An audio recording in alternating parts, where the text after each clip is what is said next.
श्रीराम समर्थ मंडळी, ह्या थंडीच्या सीझनमध्ये ना आपल्याला खूप साऱ्या भाज्या सहज उपलब्ध होतात. म्हणून मी बाजारातनं आणले मटार. म्हटलं आता या मटारचा पराठा बनवूया, माझी मुलगी आवडीने तरी खाईल, नाही तर ती भाजी कोणतीच खायला बघत नाही. म्हणून म्हटलं मग मी पॅन घेतला, पॅनमध्ये तेल घातलं, कढीपत्ता घातला, आलं लसूण हिरवी मिरचीची पेस्ट घातली, मटार घालून घेतले आणि त्याच्यामध्ये लाल तिखट आणि हळद घातलं आणि मीठ घातलं.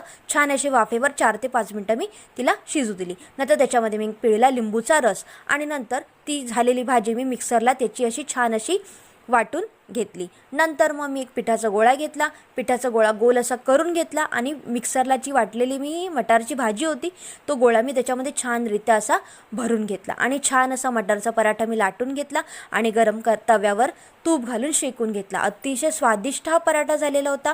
तुम्हीसुद्धा नक्की ट्राय करून बघा. माझ्या मुलीला खूप आवडला. तुम्हीसुद्धा तुमच्या मुलांसाठी असा पराठा नक्की ट्राय करा. आणि मी सांगत नाही आहे सबस्क्राईब करा, पण तुमच्या मनाला कधी